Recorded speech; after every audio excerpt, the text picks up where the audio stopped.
दोस्तों, भगवान शिव के बारे में ऐसा कहा जाता है कि भगवान शिव त्रिलोक के आदि और अनंत के देवता हैं। इनके आगे दुनिया की सारी शक्तियां असफल हो जाती है।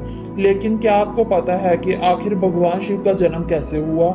उनकी माता कौन थी और क्या था शिव के पिता का नाम? शिव ने किससे और कहां से शिक्षा प्राप्त की थी और शिव ने किस किस को शिक्षा का दान दिया था?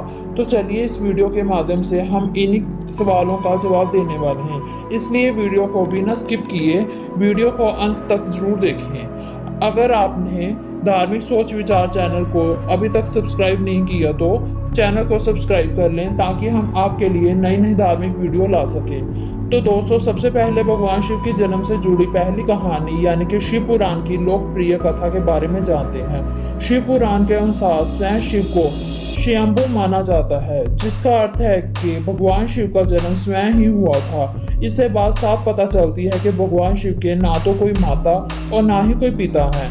इसी कारण से भगवान शिव पंच तत्वों से भरे हैं, जिस कारण इन मृत्यु का भी कोई भी भय नहीं, इनकी मृत्यु कभी नहीं हो सकती।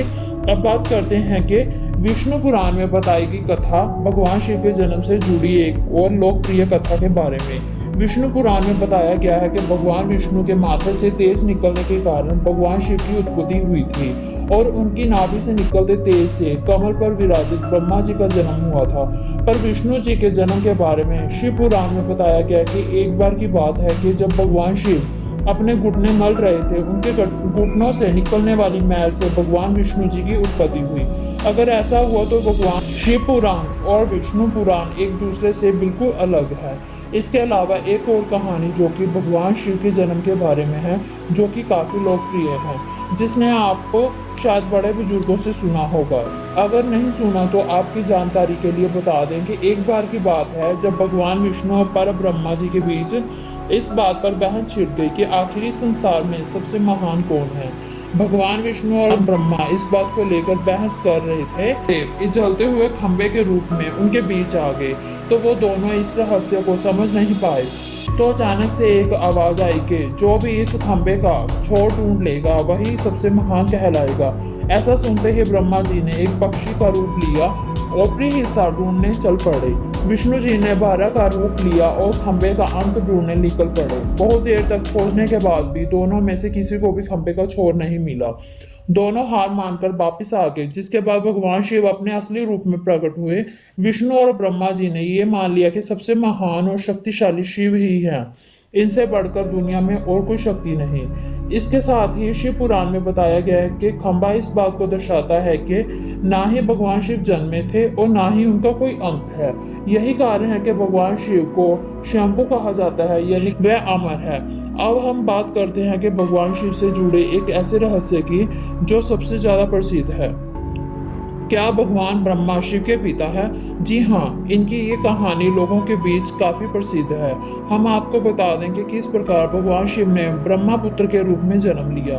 इसके पीछे विष्णु पुराण की पुरानी कथा है, जिसके अनुसार जब धरती, आकाश, पाताल या कहे पूरे ब्रह्मांड जलमग्न यानी कि पानी में डूबा हुआ था, भगवान विष्णु के अलावा कोई भी देव या प्राणी इस संसार में नहीं था, तो केवल विष्णु ही शेषनाग पर जल पर लेटे हुए थे। जिसके बाद उनकी नाभि से कमल पर विराजित भगवान ब्रह्मा जी प्रकट हुए। जब भगवान विष्णु जी और ब्रह्मा जी ब्रह्मांड की बात कर रहे थे, तब भगवान शिव प्रकट हुए, जिसके बाद ब्रह्मा ने उन्हें पहचानने से इनकार कर दिया। इसके कारण भगवान शिव रूठ के उनके रूठ जाने के कारण भगवान विष्णु ने उन्हें दिव्य दृष्टि प्रदान कर ब्रह्मा जी को भगवान शिव की याद दिलाई। इसके बाद ब्रह्मा जी को अपनी गलती का एहसास हुआ और उनसे क्षमा मांगते हुए उनसे पुत्र रूप में पैदा होने का आशीर्वाद मांगा, जिस कारण से भगवान शिव ने भगवान ब्रह्मा जी की प्रार्थना को स्वीकार करते हुए उन्हें ये आशीर्वाद दे दिया। पर जब भगवान ब्रह्मा जी ने इस सृष्टि की रचना की तो उन्हें एक बच्चे की जरूरत पड़ी। तब उन्हें भगवान शिव का ध्यान आया, जिसके लिए भगवान ब्रह्मा ने तपस्या की। भगवान शिव एक बालक के रूप में उनकी गोद में रोते हुए प्रकट हुए। आपको बता दें कि ये भगवान शिव का बाल रूप है। जब ब्रह्मा जी ने उन्हें रोने का कारण पूछा तो उन्होंने बताया कि उनका कोई नाम है, तो भगवान शिव का नाम रुद्र रख दिया गया। रुद्र का मतलब होता है कि रोने वाला। इसके बाद शिव चुप नहीं हुए।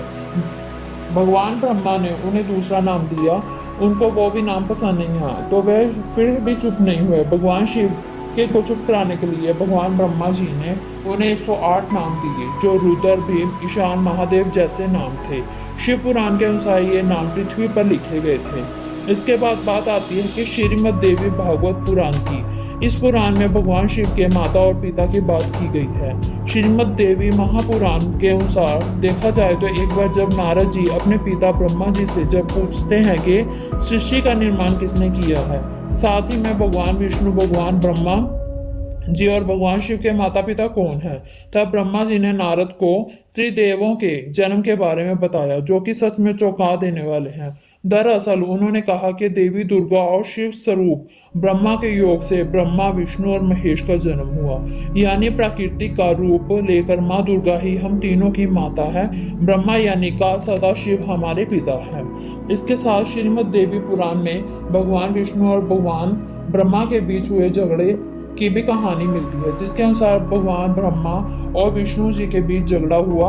इस झगड़े की बहस के बीच ब्रह्मा ने कहा कि सृष्टि को मैंने बनाया है, मैं ही सृजनहार हूँ। भगवान विष्णु ने कहा, आपका पिता हूँ, क्योंकि आप मेरी नाभि से निकले कमल से पैदा हुए हैं। धीरे धीरे कर ये बहस बढ़ती गई। इसके बाद इन दोनों का झगड़ा सुन सदाशिव वहां पहुंचे और उन्होंने कहा, पुत्रों, मैंने ही तुम दोनों को इस संसार को बनाने और संभालने के दो कार्य दिए हैं। इसी कारण मैंने शंकर और रुद्र को संहार के कार्य दिए हैं।